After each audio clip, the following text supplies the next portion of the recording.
Tricolores de toda a terra, está no ar o seu Resenha Express, a sua resenha de todos os dias. Eu sou o Quintelli e você está no canal Resenha Tricolor 1902, o canal que não quer ser a sua voz, mas que quer dar voz a você, torcedor tricolor. Fica aí, que só está começando o Resenha Express.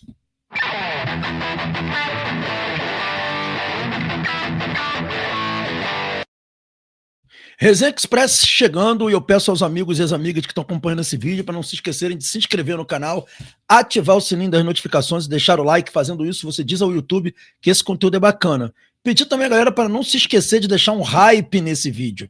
Por que deixar um hype é importante? Porque o hype pega esse vídeo e distribui para mais pessoas terem acesso. Então, deixa o seu hype, é só puxar o comentário para o lado aí, o campo do comentário, clicar em hypar, que você ajuda esse conteúdo aí mais longe, tá bom? Então fica esse pedido aí encarecido aos amigos e às amigas que estão assistindo esse vídeo aqui.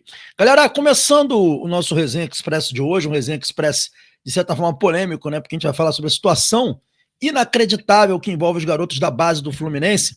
E aí eu peço muita atenção para vocês, para os números trazidos aí pelo GE. A gente já vai entrar nesse assunto, mas eu queria de antemão trazer para vocês a dupla da paçocada. O que eu quero dizer com dupla da paçocada? Quando a gente fala dupla da paçocada, eu acho que o Freitas com certeza aparece na paçoca aí, né? Todo mundo fala, o Zé Merdeiro, né? E o Jornal Dia trouxe uma matéria falando sobre como vai o Fluminense quando tem Freitas e Ignacio juntos. Olha aí, ó, com Freitas e Ignacio como dupla, Fluminense não passa jogo sem sofrer gols desde junho. Tá dizendo aqui a matéria. E vem falando sobre isso aqui, ó. Na derrota para o Ceará no último domingo, o Fluminense teve Ignacio e Freitas como titulares na zaga. Novamente o tricolor sofreu gols e aumentou a sina dos zagueiros, que quando foram uma dupla, não terminaram um jogo sem levar gols desde junho. Vem falando aqui a matéria. A última vez que os dois atuaram começando uma partida, sem a presença de Thiago Silva ou de outro zagueiro, e o Fluminense não sofreu gols, foi no empate sem gols com o Sundowns Mamelodi, no Mundial de Clubes no dia 26 de junho. Vem falando aqui no Mundial de Clubes, os dois passaram ilesos também contra a Inter de Milão, mas Thiago estava presente. Na vitória sobre o Vitória por 1-0, Ignacio estava em campo, mas formou dupla com o Igor Rabelo e Freitas não atuou. Aí vem falando aqui que na derrota para o Ceará, Thiago Silva foi poupado por controle de cargas.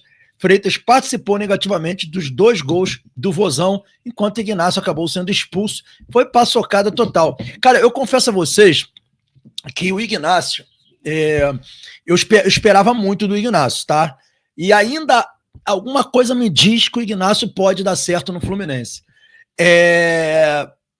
Eu sei que não tem motivo nenhum para eu pensar isso, né? Muita gente fala assim, pô, Quintela, mas o Ignacio já deu um monte de paçocada, já fez um monte de merda. Eu sei, galera, eu sei que o Ignacio já fez um monte de merda, mas você vê que o Ignacio tem uma certa qualidade, que o Ignacio, embora no final do Campeonato Carioca contra o Flamengo eu tenha ficado muito irritado com ele, achei que ele foi um dos piores jogadores daquele jogo. O Ignacio demonstra, assim, ele claramente você vê, como quem gosta de futebol vê, que o Ignacio tem alguma qualidade como zagueiro, tem bom posicionamento, é um zagueiro que tem imponência, é bom no jogo de corpo. E quando ele veio para o Fluminense, eu falei com 2 amigos torcedores do Bahia que gostam, que viram o Ignacio jogar, e os 2 adoram o Ignacio. Os 2 dizem que, queria muito que o Ignacio voltasse para o Bahia. Então fiquei com uma boa impressão do Ignacio. Aí o Ignacio chega no Fluminense e a gente está vendo que ele não conseguiu até hoje, tirando o Mundial de Clubes, que ele foi muito bem, ele não conseguiu fazer partidas boas. Então, assim, eu destaco só o Mundial de Clubes mesmo, que ele foi muito bem mesmo.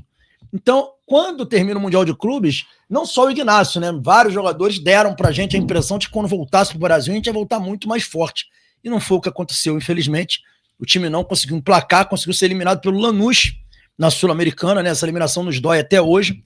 E o Ignacio não conseguiu se firmar. Sobre Freitas, cara, o Freitas é o que eu já falei 1000 vezes, é um zagueiro que tem um péssimo senso de posicionamento, se posiciona muito mal, né? Tem até uma qualidade com a bola no pé, mas é muito fraco no jogo de posição, enfim.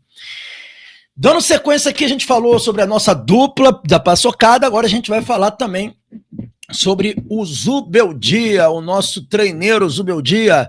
Por quê? Porque o Zubeldia vai ter, entre aspas, reforços aí importantes, segundo a matéria trazida pelo Netflu. Né? O Fluminense terá retornos importantes na volta e está dizendo aqui, ó, Fluminense volta com Thiago Silva, Lúcio Costa e Samuel Xavier, né? Estão voltando aí. né? Na verdade, são realmente grandes reforços, mas eu pensei que ele ia falar aqui do Bernal, do Canóbio, né? Mas não, realmente são grandes reforços, são jogadores titulares do Fluminense, sem dúvida nenhuma.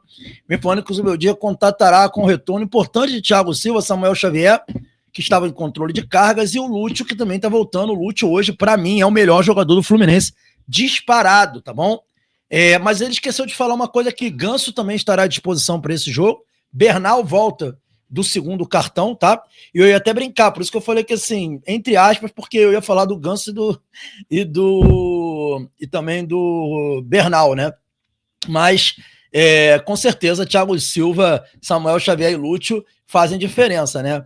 E aí vem aqui até já uma provável escalação para amanhã, dizendo que o time iria a campo com Fábio, Samuel Xavier, Thiago Silva, Freitas e René, Hércules, Martinelli, Lúcio Costa, Serna, Canóbio e John Kennedy. Outra coisa, né? O Serna precisa voltar a jogar bola, né, gente? O Serna precisa voltar a jogar bola. O Serna tá jogando absolutamente nada, tá sendo uma nulidade em campo. Muito mal o Serna, tá precisando jogar futebol, jogar um pouquinho mais de futebol, porque ele tá muito mal, errando tudo. Né? Nos últimos 3 jogos, o Serna foi muito mal. Tá? E depois não adianta também ele ficar reclamando, né? Quando for barrado, porque precisa jogar mais bola. Para fechar o Resenha Expresso de hoje, a gente vai falar sobre base, rapaz. Tem uma matéria aqui do GE, muito, digamos, até constrangedora sobre a situação da base do Fluminense. A matéria traz o seguinte: jogadores de Xerém perdem espaço e jogam pouco no Fluminense em 25. Veja a minutagem. E aí ele vem trazendo aqui, né, que a utilização dos moleques de Xerém sempre foi um orgulho para a torcida do Fluminense. E realmente sempre foi, né? É um clube que revela muito, né? Mas a ausência desses jogadores estão tendo um grande impacto. Aí vem falando aqui que só um atleta da base tricolor, entre os 23, foram os mais utilizados na atual temporada, que é o Martinelli, que vamos combinar.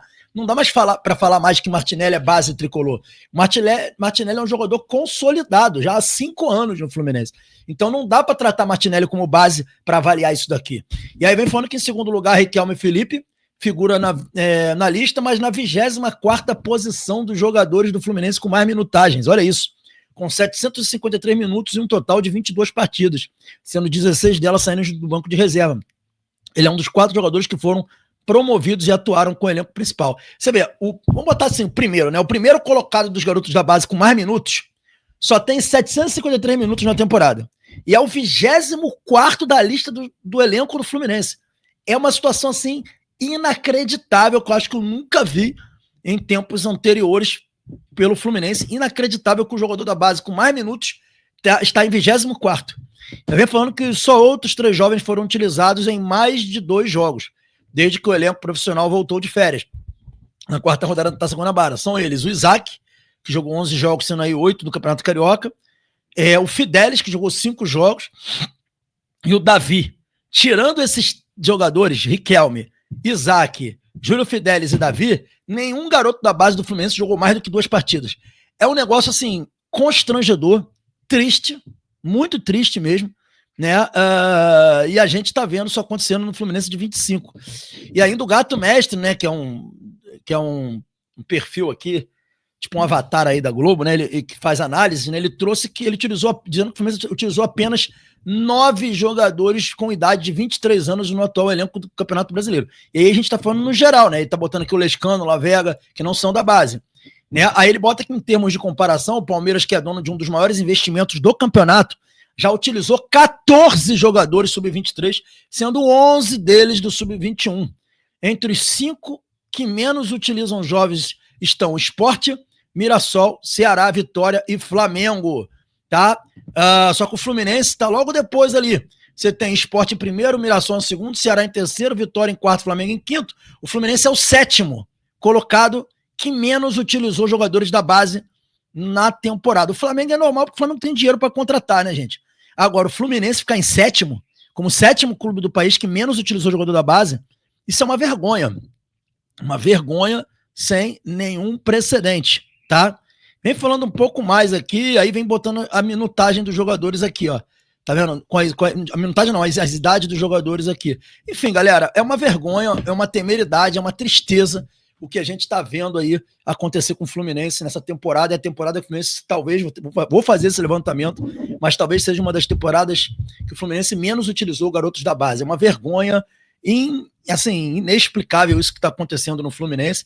Isso tem que ter uma explicação, tem que ser cobrado isso, né, dos dirigentes do Fluminense, porque é inacreditável. Esse foi o Resenha Express. Saudações tricolores, fiquem com Deus e até o próximo vídeo. Valeu!